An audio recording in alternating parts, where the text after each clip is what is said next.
वन्दितु सौवसिद्धे ध्रुवमचलमनोवमं गदिं पत्ते वोच्छामि समयपाहुड मिनमोऽसुधकेवली भणिदम् नमः समयसाराय स्वानुभूत्या चकासते चिस्वभावाय भावाय सर्वभावांतरच्छिदे।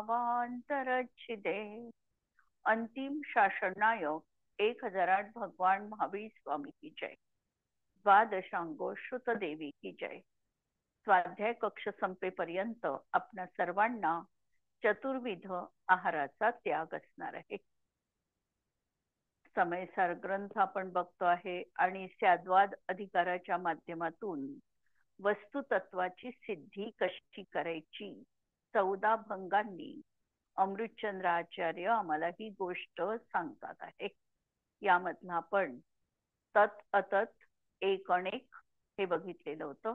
नंतर स्वद्रव्याच्या अपेक्षेने वस्तू अस्थिरूप आहे आणि स्व अस्तित्वात परद्रव्याची नास्ती आहे। हे दोन कलश 52 आणि 53 नंबरचा आपण बघितलेला होता। आणि त्यानंतर परक्षेत्राच्या स्वक्षेत्राच्या अपेक्षेने वस्तूचं अस्तित्व आहे हा 254 नंबरचा कलश पण आपण वाचलेला होता आणि त्याचा भावार्थ बघितलेला आहे।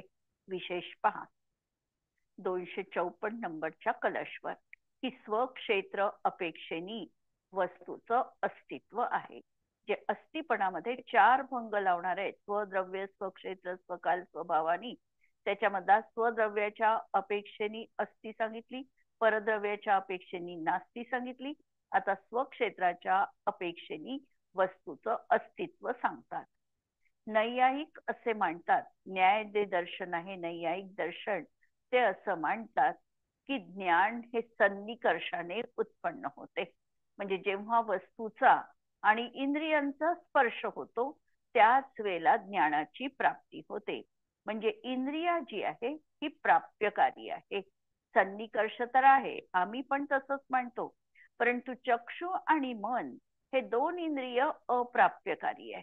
पण त्यांनी सर्वांचा सन्निकर्ष मानलेला आहे। इंद्रिया प्राप्यकारी आहे अर्थात पदार्थांना प्राप्त होऊन त्यामुळे ज्ञान होते। पदार्थाला प्राप्त होऊन आम्ही फक्त वर स्पर्श सन्निकर्ष मानला, तिथे प्राप्त होऊन त्यांनी ज्ञान होतं असं मानलं।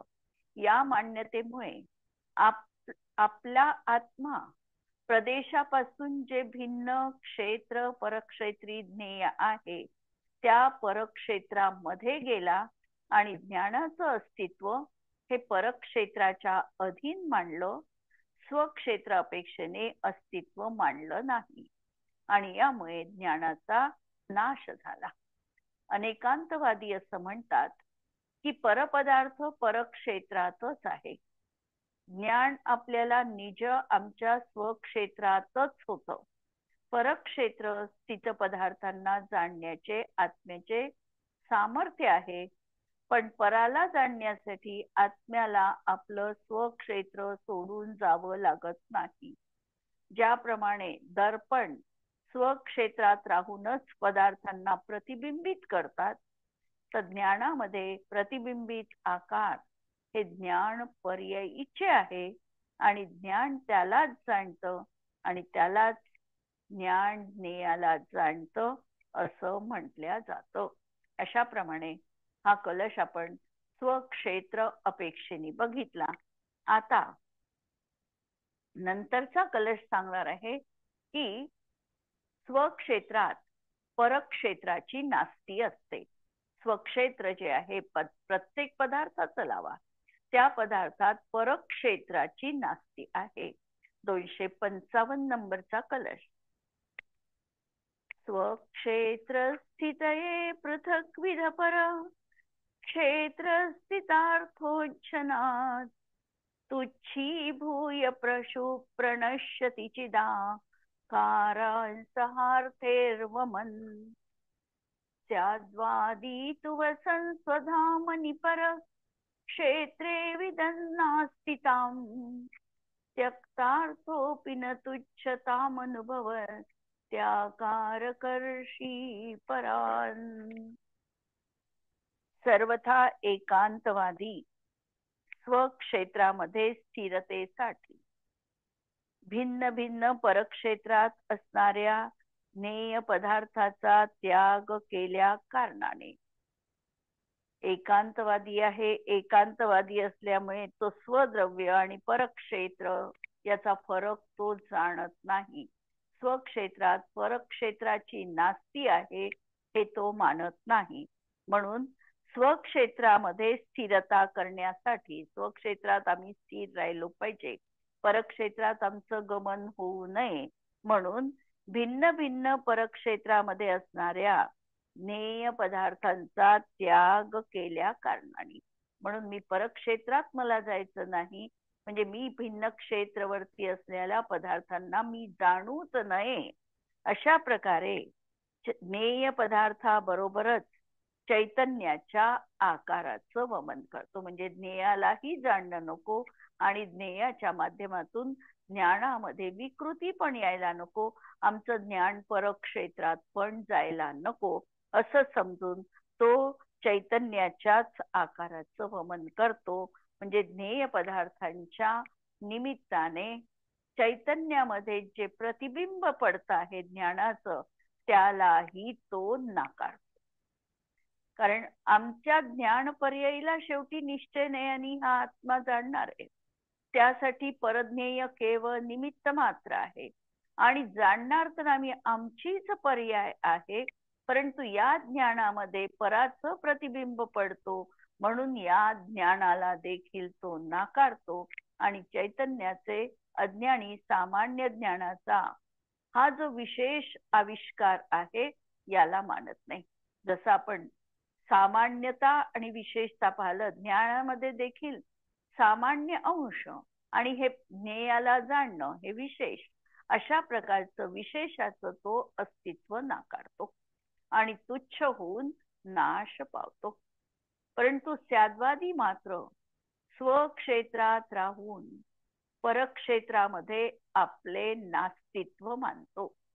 स्याद्वादीचं वस्तुतत्वावर एवढंच त्या ठिकाणी योग्य रीतीने वस्तुतत्व त्यांनी जाणलेलं आहे की कुठूनही फिरून गोष्ट आली तरी तो योग्य पद्धतीने काय आहे हे लक्षात घेऊ शकतो. तो हे म्हणणार आहे की माझा आत्मा जो आहे हा माझ्याच क्षेत्रामध्ये आहे.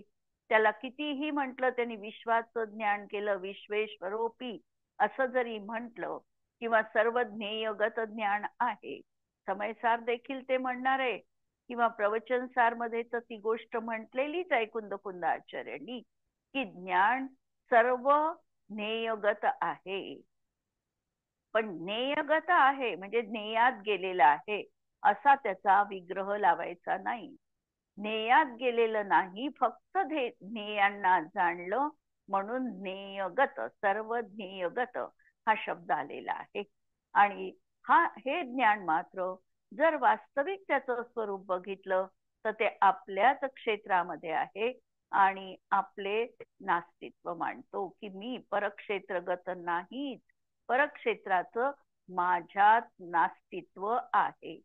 म्हणजे नास्तित्व कुणात लावायचं तर आपल्याच द्रव्यामध्ये नास्तित्वपणा पाहायचा की माझ्या स्वक्षेत्रामध्ये परक्षेत्राची नास्ती आहे. म्हणजे नास्ती आहे म्हणजे परक्षेत्र हे माझ्या ज्ञानाचा जरी विषय बनत असले तरी माझ्या ज्ञानामध्ये ते माझ्या रूपाने नाही.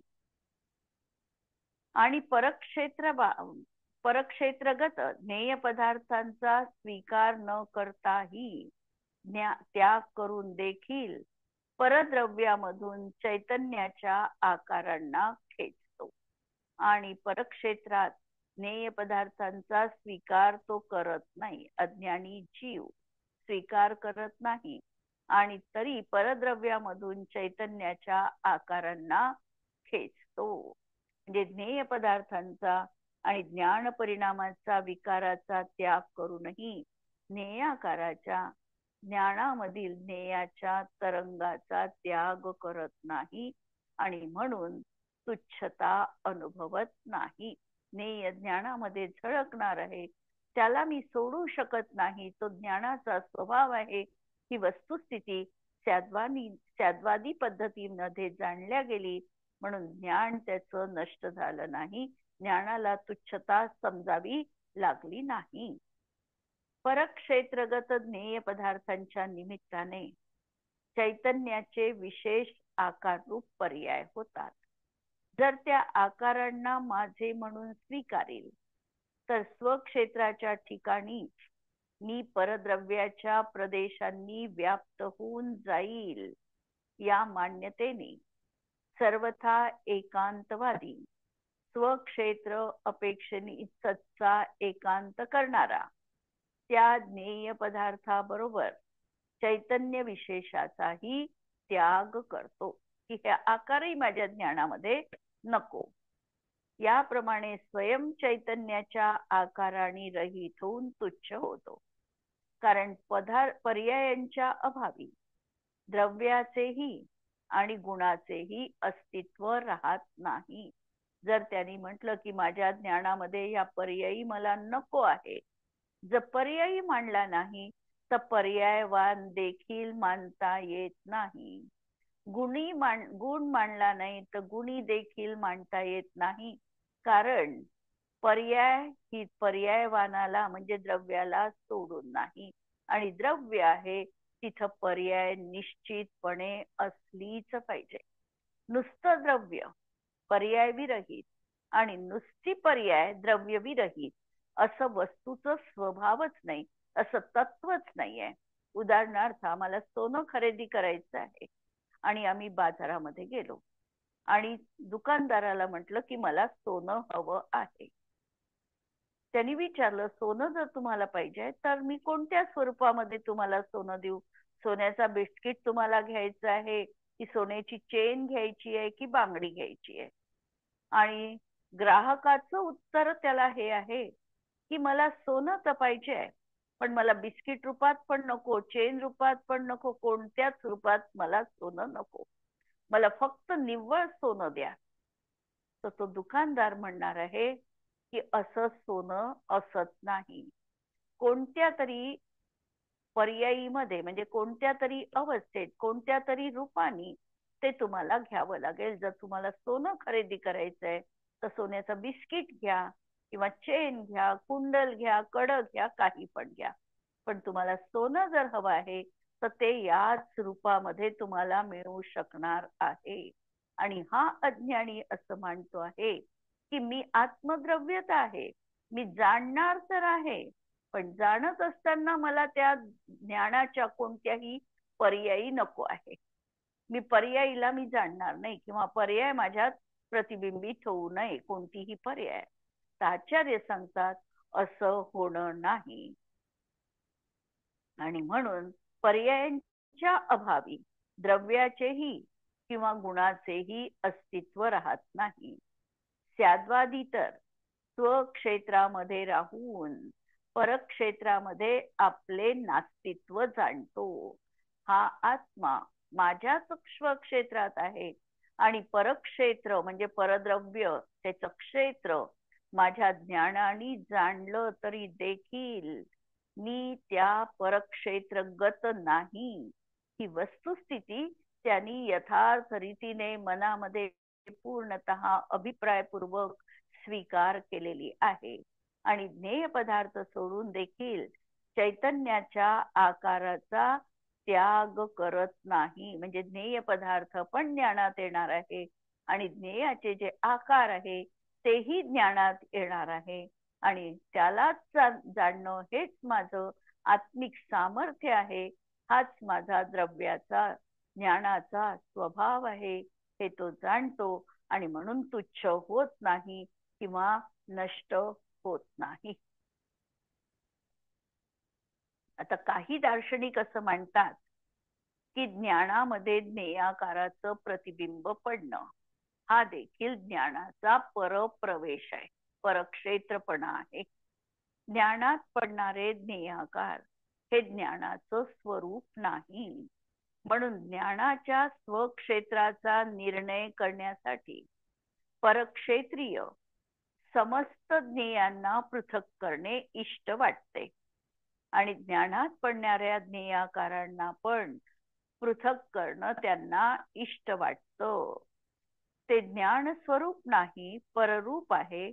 पण या मान्यतेने ते अज्ञानी आपल्या स्वभावाचा नाश करतात आणि स्वयं ज्ञानरहित होऊन स्वतःचा पण नाश करतात. त्याद्वादी आचार्य सांगतात, जे पदार्थ ज्ञानापासून पृथक सत्तावाले आहे ते परक्षेत्रीय पदार्थ आहे, हे निस्संदेह आहे. याच्यामध्ये तर काही दुमत नाहीये. ते परक्षेत्रगतच पदार्थ आहे. पण त्या पदार्थांच्या सन्मुख होऊन ज्ञानात जे ज्ञेय निमित्तक आकार झळकतात ते पर नाही. म्हणजे बाह्य ज्ञेय पर आहे, पण या बाह्य ज्ञेयाच्या निमित्ताने ज्ञानामध्ये जे आकार प्रतिबिंबित झालेले आहे ते आत्म्याचं निज क्षेत्र आहे, म्हणून ते ज्ञानाकार आहे. उदाहरणार्थ दर्पण. ज्ञेय पदार्थापासून दर्पण भिन्न आहे. ज्ञेय आरशासमोर असेल तर आरशात त्याचं प्रतिबिंब पडतं आणि ते प्रतिबिंब रूप आरशाचं आहे. ज्ञेय तर अलग आहे. ज्ञानाचं स्वरूप स्वपर भेद करणं हे आहे. ज्ञानाकार हा विकार नाही, पराच्या समान आकार प्रतिबिंबित होणे हा ज्ञानाचा स्वभाव आहे. जसा ज्ञेयाचा आकार आहे तसा ज्ञानामध्ये प्रतिबिंबित होणं, तसं ज्ञानाने जाणणं हा ज्ञानाचा स्वभाव आहे. आणि म्हणून हे ज्ञानाकार म्हणजे आत्म्याच्या प्रदेशामध्ये पडलेले प्रतिबिंब स्वरूपी ज्ञानाकार हे परक्षेत्री नाही, स्वक्षेत्री आहे.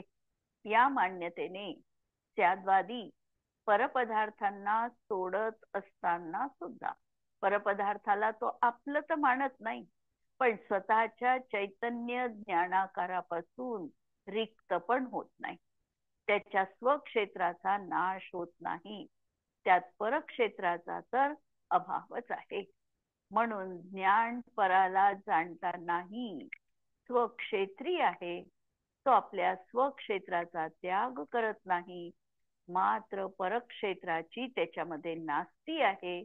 आणि ज्ञान आणि ज्ञेय दोघही आपल्या स्वक्षेत्रामध्ये आहे. हा कलश परक्षेत्राच्या नास्तित्वाच्या अपेक्षेने आचार्यांनी सांगितला. आता तिसरी जोडी आलेली आहे की आत्मा आता स्वकालाच्या अपेक्षेने अस्थिरूप आहे आणि नंतरचा भंग असणार आहे परकालाच्या अपेक्षेने आत्मा नास्तिरूप आहे. जे विरुद्ध असणाऱ्या ह्या जोड्या आहे, म्हणून यांना धर्म म्हणायचं. आणि या धर्मांचं कथन आचार्य या ठिकाणी करत आहे. कलश आहे 256 नंबरचा.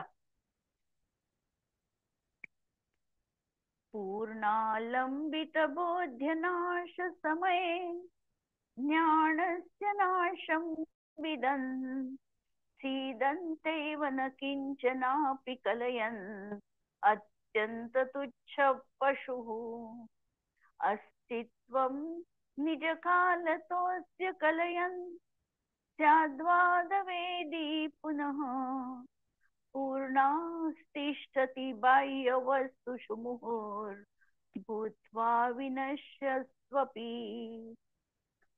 एकांतवादी 9वा भंग सुरू आहे. 14 भंगामधला 9वा भंग आपण बघतो आहे. एकांतवादी अज्ञानी पूर्वालंबित ज्ञेय पदार्थांच्या नाश समयी पूर्वी जाणत असलेल्या पदार्थाचा नाश झाला किंवा तो दूर हटला, याला म्हणायचं पूर्व अवलंबित ज्ञेय.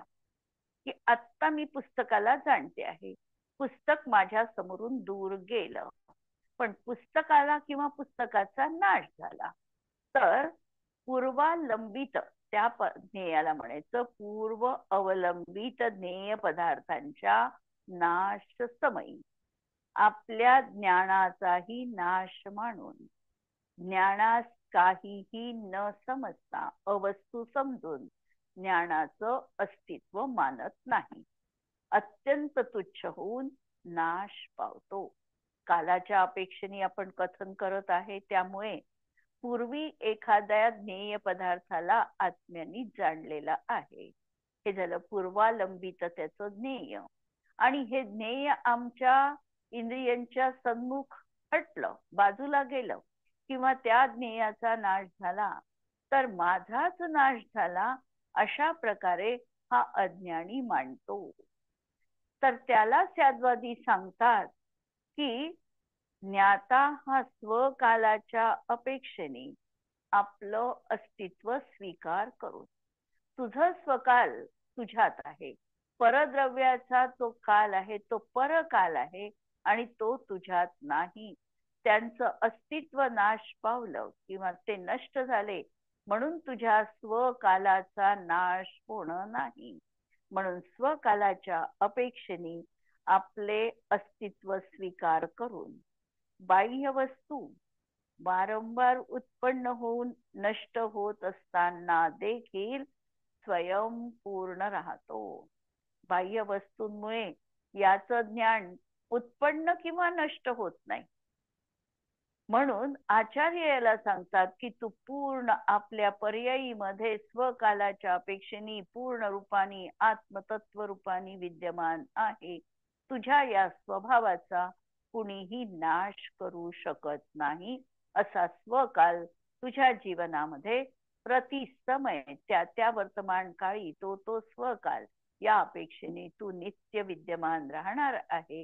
हे त्याचं स्वकालाच्या अपेक्षेने अस्तित्व दाखविलं. पूर्वी जाणलेले ज्ञेय पदार्थ उत्तरकाली नष्ट झाले असे पाहून एकांतवादी आपल्या ज्ञानाचाही नाश मानून अज्ञानी होतो आणि आत्म्याचा नाश करतो.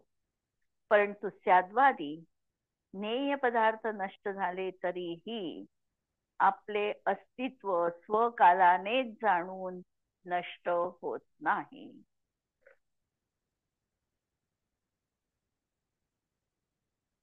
जगामध्ये प्रत्येक पदार्थ हा अनादी अनंत आहे. पहिल्यांदाच आमचा सिद्धांत आम्हाला लक्षात घ्यायचा आहे. कालाच्या दृष्टीने वस्तू केवढी, तर अनादी अनंत. प्रदेशांच्या अपेक्षेने आत्मा केवढा, तर असंख्यात प्रदेशी. द्रव्याच्या अपेक्षेने आत्मा केवढा, तर त्याच्या अनंत गुण आणि पर्यायींना सामावून घेणारा. भावाच्या अपेक्षेने आत्मा केवढा, तर त्याच्या अनंत गुणांना स्थान देणारा आत्मा. म्हणजे चार तऱ्हेने आम्ही आत्म्याचं स्वचतुष्टयाच्या अपेक्षेने कथन बघितलं. इथे कालाच्या अपेक्षेने आत्म्याचा विचार करत असताना आत्मा हा अनादी अनंत आहे, हे आम्हाला लक्षात घ्यायचं आहे. आणि आत्माच आहे असं नाही आहे, तर जगामध्ये जे जे काही पदार्थ आहे ते सगळे अनादी अनंत आहे. एक परमाणू एवढं द्रव्यही कधी उत्पन्न होऊ शकत नाही आणि नष्ट होऊ शकत नाही. असं सर्व द्रव्यांचं द्रव्य अपेक्षेने अनादी अनंतत्व आहे. पर्याय अपेक्षेने उत्पन्न ध्वंसपणा आहे. म्हणजे पदार्थ उत्पन्न होतो आहे, नाश पण पावतो आहे. म्हणून दोन नयाच्या दोन दृष्टिकोनातून वस्तुतत्व आम्ही लक्षात घ्यायचं आहे. असं अनादी अनंत आहे आणि परिणमनशील आहे. उत्पाद व्यय निरंतर असताना द्रव्य अनंत काळ अस्तिवान असणारच आहे. उत्पाद व्यय पर्यायीच्या अपेक्षेने होतच राहणार आहे, पण द्रव्य अनादी अनंत काळ अस्तिवान असणारच आहे. स्वकाळी ती पर्याय विद्यमान असते. आजचा जो त्या पर्यायीचा स्वकाल आहे त्या स्वकालामध्ये ती पर्याय उत्पन्न आहे आणि पूर्वी नव्हती किंवा नंतरही राहणार नाही. आणि सर्व पर्यायींचा समूह म्हणजे द्रव्य आहे. आणि प्रत्येक पर्याय आपल्या स्वकालाच्या अपेक्षेने अस्थिरूप आहे. सद्वाद सिद्धांत वेदी मानतो वस्तूत प्रतिसमय परिणमन होतं. पण परिणमन असतानाही वस्तूचा कधीही नाश होत नाही, ही वस्तू व्यवस्था आहे. द्रव्य तर त्या पर्यायीत अन्वय रूपाने आहेच. तसेच प्रत्येक वस्तूची सत्ता स्वतःच्या स्वरूपाने आहे, परामुळे नाही.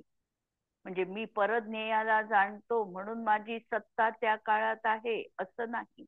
आत्म्याची सत्ता आत्म्याच्या मुळे आहे, परद्रव्यामुळे नाही. ज्ञेय आणि ज्ञान दोघही आपापल्या काळी आपापल्या पर्याय रूपाने असते. द्रव्याचा स्वकाल याचा अर्थ हा आहे. आणि अशा तऱ्हेने द्रव्य अपेक्षेने शाश्वतपणा आणि पर्याय अपेक्षेने अनित्यत्व वस्तूत आहेच. म्हणजे पर्याय नष्ट झाली तरी देखील द्रव्य परिपूर्ण सत्तेनी प्रतिसमय विद्यमान आहे. अपूर्णता द्रव्यामध्ये कुठेही नाही. एक पर्याय नष्ट झाली म्हणून द्रव्यातून काहीही हीन झालं नाही. दुसरी पर्याय उत्पन्न झाली म्हणून द्रव्यात काहीही वाढलं नाही. आज द्रव्य जे आहे ते आपल्या सत्तेने प्रतिसमय परिपूर्ण आहे. म्हणून हे गणित कसं आहे पूर्णाचं, तर पूर्णातून पूर्णत्व वजा करा तरीही पूर्णत्व उरतं, असं हे वस्तू स्वरूपाचं गणित लक्षात घ्यायचंय. ज्ञान आणि ज्ञेय यात निमित्त नैमित्तिकपणा असताना सुद्धा ते दोहोंचे उत्पादक नाही. ज्ञानामुळे ज्ञेय उत्पन्न झालं आणि ज्ञेयामुळे ज्ञान उत्पन्न झालं असं त्या ठिकाणी उत्पाद्य उत्पादक संबंध नाही. स्वकाळाच्या अपेक्षेने दोन्ही पृथक आहे. ज्ञेय ज्या समयात विद्यमान आहे त्या समयात ते आपल्या स्वकालानी विद्यमान आहे. ज्ञान त्या समयात जाणत आहे, ते ज्ञान देखील आपल्या स्वकालानी त्या समयात विद्यमान आहे. आणि दोहोंची ही काल प्रत्यासत्ती बघून त्या ठिकाणी ज्ञेय ज्ञायक संबंध आहे असं आगमामध्ये अध्यात्मामध्ये म्हटल्या जातो. आता ज्ञानामध्ये पर काळाच्या अपेक्षेने नास्तीपणा सांगणार आहे. कलश आहे 257 नंबरचा.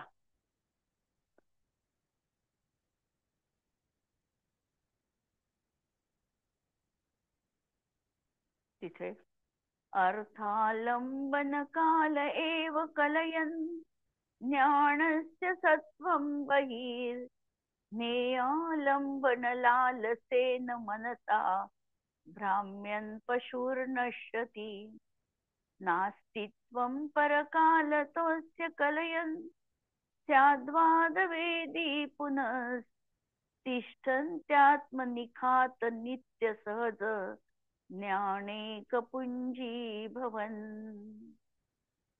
एकांतवादी अज्ञानी ज्ञेय पदार्थाच्या अवलंबन समयीच ज्ञानाचं अस्तित्व मानून बाह्य ज्ञेयाच्या आलंबनाच्या लालसेने आसक्त चित्तानी बाहेर भ्रमण करतो. हा अज्ञानी आहे. आणि अज्ञानीला असं वाटतं की जेव्हा मी ज्ञेय पदार्थ जाणतो आहे त्याच वेळेला माझ्या ज्ञानाचं अस्तित्व आहे. आणि म्हणून प्रतिसमय बाह्य ज्ञेयाला जाणण्याची लालसा, आकांक्षा, अभिलाषा याच्या अंतरंगामध्ये आहे. प्रतिसमय मी जाणलं पाहिजे पराला. आणि जो पराला जाणण्याच्या याच्यामध्ये त्या ठिकाणी भ्रमण करतो त्याचं चित्त हे सदैव बाह्य पदार्थामध्येच घुटमळतं. असा हा आसक्त चित्तानी बाह्य भ्रमण करतो आणि स्वतःचा नाश करतो. परंतु स्याद्वादाचा ज्ञाता ज्ञानाचे परकालाच्या अपेक्षेने नास्तित्व जाणतो. स्याद्वादी मात्र हेच जाणणार आहे त्या ठिकाणी की ज्ञान आपल्या स्वकालानी त्या ठिकाणी आहे आणि या स्वकालामध्ये परकालाचं म्हणजे परज्ञेय त्यावेळेला जे जाणत आहे त्या परकालाचं त्याही समयामध्ये नास्तित्व आहे. आणि आत्म्यामध्ये निश्चल असणाऱ्या नित्य सहज ज्ञानाचा एक पुंजरूप होऊन आपल्या अस्तित्वामध्ये टिकून राहतो. एकांतवादी ज्ञेयाच्या अवलंबनकालीच ज्ञानाचं सत्व स्वीकार करतो. म्हणून ज्ञेयाच्या आलंबनामध्येच मन गुंतवून बाह्य ज्ञेयामध्ये भ्रमण करतो. जाणण्याचं आकांक्षा, मोहसहित जाणण्याची अभिलाषा जीवनामध्ये निरंतर आहे.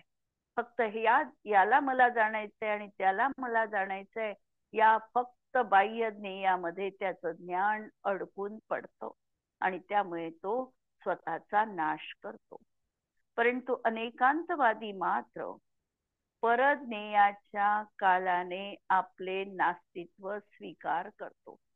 परज्ञेयाच्या कालाने म्हणजे परज्ञेय त्याच्या कालानी अस्तिवान आहे आणि ज्ञान आपल्या कालानी स्वकालानी अस्तिवान आहे आणि स्वकालामध्ये म्हणजे ज्ञानाच्या कालामध्ये परज्ञेयाचा जो काळ आहे त्याचं नास्तित्व आहे आणि आपल्याच कालाने आपले अस्तित्व मानून ज्ञेयापासून भिन्न अशा ज्ञायक स्वभावामध्ये निश्चल होतो आणि नाशास प्राप्त होत नाही. याप्रमाणे परकाल अपेक्षेने नास्तित्वाचा असतपणा या ठिकाणी हा 10वा भंग सांगितलेला आहे. एकांतवादी परज्ञेय पदार्थांच्या पर्यायीच्या अधीन ज्ञानाची सत्ता स्वीकार करतो. पण हे कथन चुकीचं आहे. कारण ज्ञानाची सत्ता त्याच्या स्वतःमुळे आहे. परपदार्थांच्या पर्यायीचं त्याच्यामध्ये नास्तित्व आहे. परपदार्थाच्या अधीन ज्ञानाची सत्ता मांडणारा स्वतःच्या स्वरूपाला पराधीन मानून बाह्य पदार्थांना जाणण्याच्या इच्छेने परज्ञेयामध्येच भ्रमण करतो आणि स्वतःला ज्ञान शून्य मानून नष्ट होतो. आज आम्हीही परकालाच्या अपेक्षेने आणि स्वकालाच्या अपेक्षेने जर बघितलं तर आज आमचीही दशा थोड्याफार प्रमाणामध्ये अशाच प्रकारची आहे. माहिती संकलन करण्याचं तर कार्य आम्ही खूप करतो आहे. खूप युट्यूब पाहतो किंवा आणखी व्हॉट्सअप बघू किंवा अनेक प्रकारच्या माध्यमातून आम्ही ज्ञान माझं अपडेट कसं राहील आणि आम्ही स्वतःच्या स्वभावाकडे लक्ष न देता या परकालामध्येच भ्रमण करत आहे आणि स्वतःचा स्वसमय नष्ट करतो आहे. वास्तविकतः जो जीव असा कर्म प्रदेशामध्ये स्थित होतो तो परसमयी आहे. म्हणजे जो बाह्य ज्ञेयामध्ये जास्त घुटमळेल तो परसमयी आहे आणि ज्यांनी आपला उपयोग स्वकालाकडे लावला तो वास्तविकतः स्वसमयी असणार आहे. म्हणून जाणण्याच्या कक्षेपर्यंत मर्यादेत जाणणं आणि त्याची आसक्तीपूर्वक जाणणं, त्याच्यामध्ये पूर्णतः झोकून जाणणं हे वेगळं झालं आणि म्हणून आम्हाला आमच्या अस्तित्वाची जाणीव यांनी करून दिलेली आहे. स्याद्वादी मात्र पराचं अस्तित्व परकालाने मांडतो आणि स्वतःचे अस्तित्व हे स्वकालानी मांडतो. अशा तऱ्हेने आम्ही आता 10 भंगांपर्यंत आलेलो आहे आणि आता आमचे 4 भंग अजून राहिलेले आहे. भावाच्या अपेक्षेतून 2 भंग येणार आहे. म्हणजे स्वभावाच्या अपेक्षेने वस्तू अस्थिरूप आहे आणि परभावाच्या अपेक्षेने वस्तू नास्तिरूप आहे, हा एक भंग. आणि नित्य आणि अनित्य असे 2 परत भंग आमचे या ठिकाणी राहिलेले आहे. ते आपण उद्याच्या क्लासमध्ये घेऊ आणि हे भंग संपल्यानंतर महत्वाचं प्रकरण आमचं सुरू होणार आहे. ते आत्म्याच्या 47 शक्तींचं प्रकरण सुरू होणार आहे. 47 शक्ती या अशा जीवाच्या असाधारण शक्ती आहे की या प्रत्येक जीवाला आपला जर परिचय करून घ्यायचा असेल, मी कोण, माझी महती, माझं वैभव मला जर जाणायचं असेल तर या शक्तींचा परिचय आम्हाला करून घेणं अत्यंत गरजेचं आहे. या 47 शक्ती आपण थोड्या विस्तृत रूपाने, पण फार अतिविस्तृत नाही, थोडे पुस्तकापेक्षा थोडे जास्त रूपाने आपण त्या बघणार आहोत आणि 4 भंग आपण उद्याच्या याच्यामध्ये घेऊ.